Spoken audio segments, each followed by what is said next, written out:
Hello दोस्तों, प्रतिमा GS academy पे आप सभी का स्वागत है। दोस्तों, आज का प्रश्न है जो कि पेपर 1 से संबंधित है जीएस के।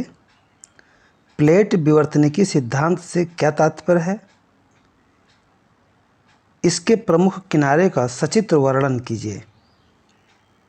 आप लोग लाइक करें, शेयर करें और जिन दोस्तों ने अभी तक हमारे चैनल को सब्सक्राइब नहीं किया है वो सब्सक्राइब कर लें। बेल आइकन जरूर दबाएं जिससे आने वाला नोटिफिकेशन उन्हें मिलता रहे। दोस्तों, यहाँ पर कह रहा है कि प्लेट विवर्तनिकी सिद्धांत से क्या तात्पर्य है। तो आपको एक तो ये बताना है कि प्लेट विवर्तनिकी सिद्धांत है क्या, और उसके पश्चात इसके प्रमुख किनारों का सचित्र वर्णन करना है। यानी कि अपसारी, अपसारी और संरक्षी, यानी अभिसारी, अपसारी, संरक्षी, ये जो तीन किनारे हैं उन्हें सचित्र वर्णन करना है। यही प्रश्न का डिमांड है। तो उत्तर शुरू करते हैं।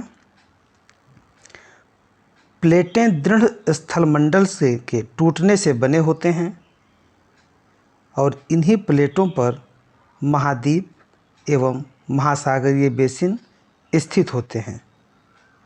साथियों, ध्यान दें, जब स्थलमंडल की बात होती है तो पूरा क्रस्ट और ऊपरी मेंटल को जोड़ करके स्थलमंडल कहा जाता है।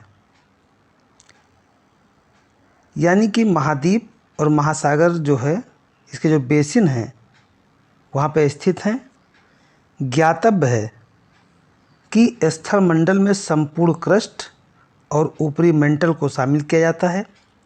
स्थलमंडल के नीचे कुछ मोटाई की अपेक्षाकृत अधिक घनत्व के अर्धगलित अवस्था में दुर्बलता मंडल होता है। इसे द्रव्य मंडल भी कहा जाता है।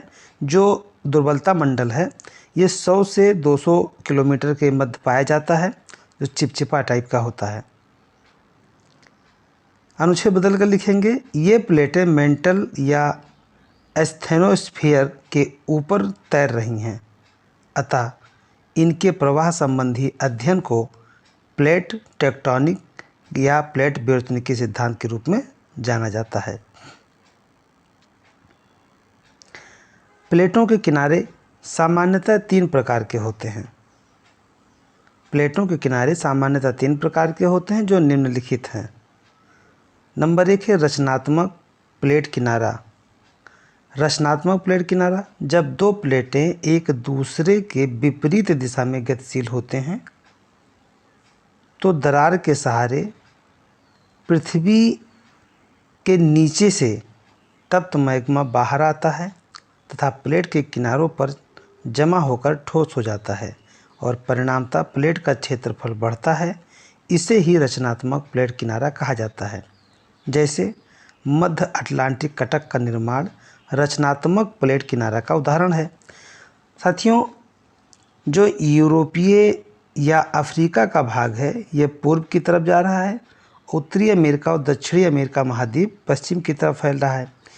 यानी कि मध्य जो अटलांटिक है यानी अंध महासागर है, इसका क्षेत्र विस्तार हो रहा है। तो बीच में जब यहाँ पे स्पेस मिलेगा तो मैग्मा ऊपर आकर के ठंडा होकर के इनका एक अलग रचना बना लेगा। इसीलिए इसे रचनात्मक भी कहा जाता है। अब इसे आप आकृति में देख लीजिए। जैसे एक प्लेट आप देख रहे हैं पूर्व की तरफ जा रहा है, एक प्लेट पश्चिम की तरफ जा रहा है। तो बीच में जो स्पेस मिल रहा है तो जो मैग्मा चैम्बर है ये ऊपर आ करके रचनात्मक आधार लेगा और इसी को ही रचनात्मक प्लेट या अपसारी प्लेट किनारा के नाम से जाना जाता है। अगला है विनाशात्मक प्लेट किनारा। इसे विनाशात्मक प्लेट किनारा या अभिसारी प्लेट किनारा के नाम से भी जाना जाता है।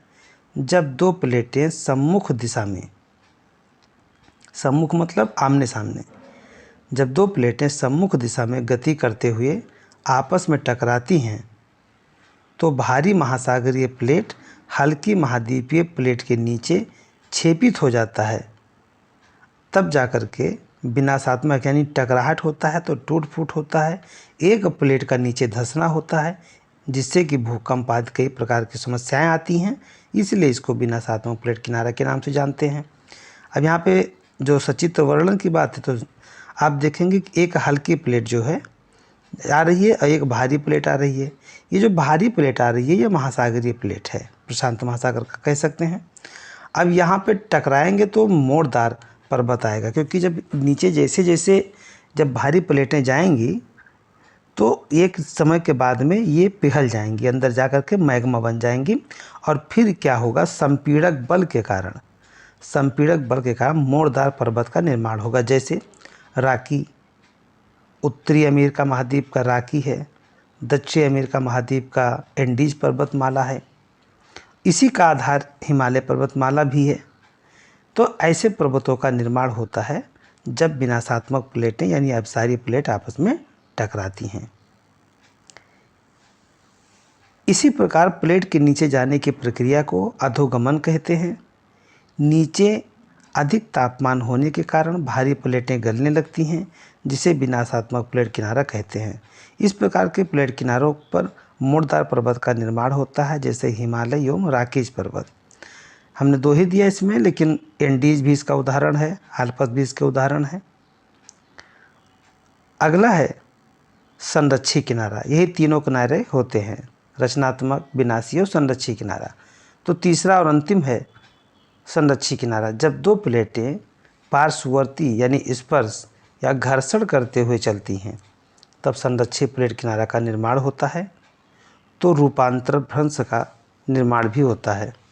जैसे जो 2 प्लेटें हैं वो हो सकता है साथ ही साथ चल रही हो सकता है विपरीत चल रही हों, लेकिन टकरा के ना चलें, एक दूसरे को घसड़ते हुए चलें, घर्षण करते हुए चलें, तो उससे कंपन होता है, भूकंप आते हैं, कई प्रकार की समस्याएं होती हैं।